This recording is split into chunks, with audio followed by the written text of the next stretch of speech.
20 Desember en in die nuus vanmiddag 'n Serviese burger wat vir 3 moorde in sy land gesoek word, gee hom aan die valke hoor.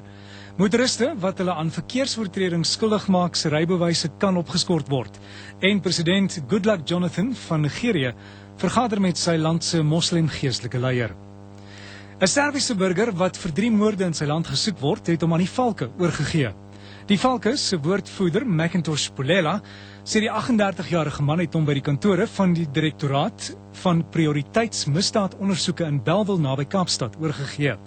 Pulela sê die polisie probeer vasstel hoe die man die land in 2007 met 'n vals paspoort binnegekom het. Hy sê die man is in Servië in absentia tot 35 jaar gevonnis vir die sluipmoord op 2 persone en 'n gewonde omstander wat later beswyk het.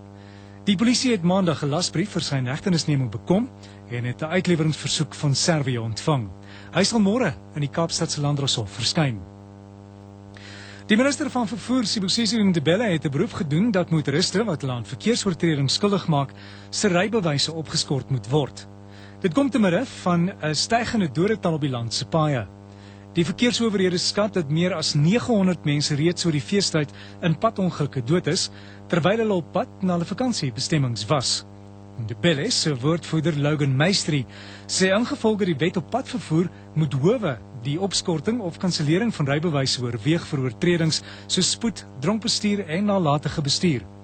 Die minister vra egter dat rybewyse opgeskort word vir enige oortreding. Meistri sê verkeersbeamptes en die polisie is reeds in kennis gestel van die optrede wat onmiddellik van krag is. Die departement korrektiewe dienste sal binne 7 dae appel aanteken teen die vrylating van die sogenaamde Waterkloof 4. Volgens die departement is die sperdatum vir die appel die 6de Januarie. Die paroolraad van die sonderwatergevangenes het vroeër Gert van Skalkwyk en Reinhard Tiet se tronkstraf tot huisarrest gewysig. Die twee is in 2008 saam met Christoph Becker en Frikkie de Pre tronk toegestuur vir die moord in 2001 op 'n hawelose man en die aanranding van 'n ander. Van Skalkwyk en Tiet het slegs 3 jaar van hulle 12 jaar vonnis uitgedien. Die adjunkkommissaris van die departement, Zachariah Modise. I'm confirming that correctional services shall appeal within the time frame that is set in the Act. Within the next 7 days, we shall be submitting our appeal in the release of the Waterkloof 2, a ruling that was given by the Pretoria Regional Court on the 15th of December. Dit was die adjunkkommissaris, Zachariah Modise. Die aantal reisigers wat van die Lebombo grenspos in Komatipoort in Mpumalanga gebruik maak is aan die afneem. Die grenskoördineerder, Butu Mabuza, sê hulle verwag dat die aantal mense teen donderdag weer sal begin toeneem wanneer mense na ander bestemmings beweeg om die nuwe jaar in te sien. Sowat 10,000 mense gaan daagliks deur die Lebombo grenspos met Mosambiek. Meer as 600,000 mense het sedert die begin van Desember deur die grenspos beweeg. Mabuza sê hulle is gereed om die toeloop van mense na die vakansie te hanteer. Oorstromings na swaar reën het daartoe gelei dat verskeie strate in Johannesburg gesluit is, terwyl 2 mense dood en tientalle ander in 'n aantal padongelukke in die stad beseer is.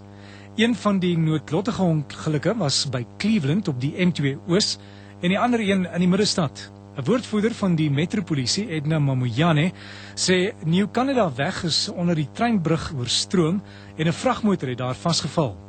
Silverlaan en Mayfield Park is daar ook 'n brug oorstroom en oorstromings is ook in Orange Farm aangemeld.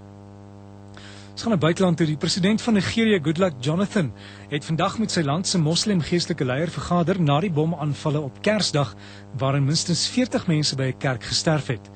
Islamiete word vir die ontploffings blameer. Moslimleiers is onder druk om meer te doen om aanvalle deur die islamitiese groep Boko Haram te beëindig. Boko Haram het aanspreeklikheid vir die Kersdag aanvalle geneem, soos vir tientalle ander aanvalle in Nigerië. En nou cricket. Suid-Afrika het met ete op die tweede dag van die eerste toets in Durban teen Sri Lanka 15 lopies sonder verlies gehad en Sri Lanka het sy eerste beurt volgend op 289 vir 7 hervat en nog 49 lopies bygevoeg voordat die nuweling naadbouler Marchand de Lange toegeslaan het. Hy het al 3 uitgehaal om met 7 vir 81 vir die beurt te spog. En Suid-Afrika se jongste beskikbare telling wat ons gehad het was 123 vir die verlies van 8, waar ons bietjie later weer by Johnny aansluit. Ten slotte net weer die hoofnuus. 'n Serviese burger wat vir 3 moorde in sy land gesoek word, het hom aan die polisie oorgegee. Dis die einde van die nuus onder redaksie van Judith Libbe en Ina Strydom. RSG het weer nuusomtrek hooftrekke om 4:30 en 5:00. Volledige nuus.